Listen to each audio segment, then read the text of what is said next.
Without the Timothy House of Hope or Compassion Church, I wouldn't be where I'm at today. Today I have 6 years clean.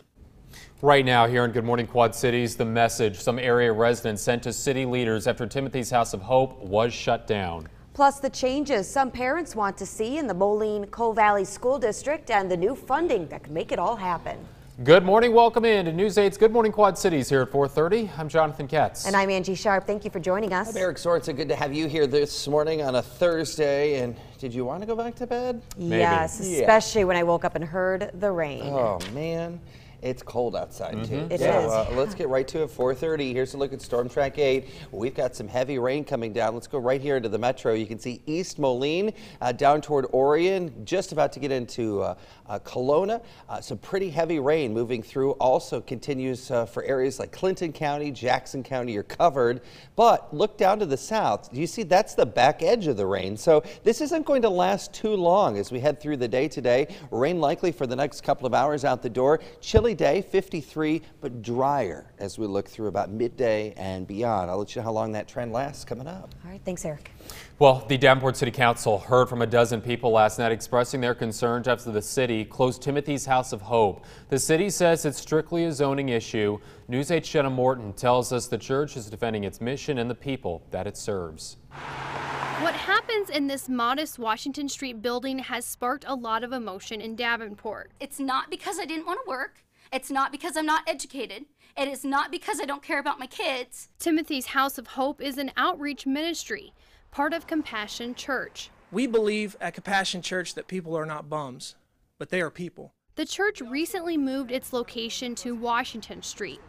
But while the ministry was permitted at its old location on 4th Street, it's not allowed by city code at its new one. And we're asking from each and every one of you here tonight to help us be able to continue to help the people. The church's lead pastor defending its mission after Davenport Alderman Ray Ambrose moved to block the church from operating its ministry, telling News 8. Jesus, he died on the cross to save all of us. And, he helped the homeless. I'm there. Just not in your neighborhood? Well, not if they're going to be wandering around, sleeping in the park benches, having a negative impact. And getting back on their feet. Tonight, testimony from some of those people getting help. Without the Timothy House of Hope or Compassion Church, I wouldn't be where I'm at today. Today I have 6 years clean. The city says it has nothing against the homeless community. The issue is strictly a zoning issue. We can't let this interpret in any way that we do not support the great work that Timothy's House of Hope is doing. The church says a community includes many different people. The homeless people, those are my family. And the city should represent them all. Jenna Morton, WQAD News 8. The mayor says the city going to work with the city attorney to see if Timothy's House of Hope could reopen while the zoning issue gets worked out.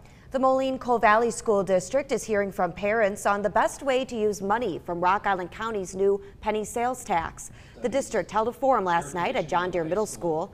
The sales tax increase passed during last November's election. The money can only be used for building construction or renovation, so the school is looking at improving its air conditioning, bathrooms, and playgrounds. Most parents say the improvements are needed. I don't know if it's neglect, but if you go to other schools and other districts, kids aren't going to school in buildings that don't have air conditioning. You walk into a classroom, you would think you were in a classroom from 30 years ago. Not many improvements have been made. This is one of 2 forums the district is holding. The next one will be held on May 4th, which is next Thursday. Controversial plans to dismantle the levee in Barstow, Illinois are on hold for now. Rock Island County's floodplain manager Greg Thorpe says FEMA wants more studies done before the dirt can be moved. For now, it's staying put. Thorpe says the barrier offers no protection from Rock River flooding, but residents say it's a levee that's kept the community safe for more than 40 years. The barrier sits on an old trailer park Rock Island County bought with some federal grant money. Now to the latest on Chris Soules, the former Bachelor star arrested earlier this week in Iowa. We're now hearing part of the 911 call he made right after an accident on Monday night in Buchanan County, Iowa. Is anybody injured? Yes, I ran a guy in a tractor. Okay, so it's a car versus tractor? Yes, yes. Okay, and who's injured? The man on the tractor. Is the tractor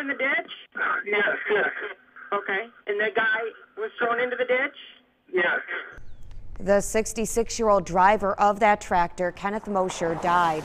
People in Buchanan County, which is east of Waterloo, are remembering him as a family man who was well liked in the community. It's hard to lose an active member of the community like that. You know, he did a lot of stuff. When you're a close-knit group, it's just like one of the families gone. Souls has been charged with leaving the scene of a deadly accident, and police say when they arrived at Souls' house in Arlington, Iowa, to arrest him, he refused to come out. According to court documents, investigators found alcohol containers at the scene of the accident. Souls is expected to be back in court next week after bonding out of jail Tuesday. Meanwhile, a close call for an Iowa police officer after an alleged drunk driver smashed into his patrol car, and it was all caught on the officer's body camera. Take a look at this. You can see the officer running from his patrol car when suddenly a car crashes into it. Thankfully, he wasn't hit. It happened when the officer was conducting a traffic stop outside of Des Moines this past weekend. The driver of the car was charged with OWI. Drunk driving is done for no reasons. There's so many apps, Uber, taxis, sober friends. You can definitely get a ride home and you don't need to drink and drive. One, it puts you in danger. It puts everybody else in danger as well. Your family doesn't need to be without you, and the victim's family don't need to be without them. Police say they'll be using the body camera footage of this incident to help train their officers on how to react if they're in a similar situation. The Davenport Fire Marshal says misuse of cooking materials caused a fire at a duplex Tuesday night. The fire was in the 300 block of Oak Street. The fire marshal says the fire started in the kitchen of the south unit and caused extensive damage. One person was treated on the scene for inhaling smoke, but no one was seriously hurt. An Iowa man is under arrest for his link to a multi-state chop shop ring selling bald eagle feathers on the black market.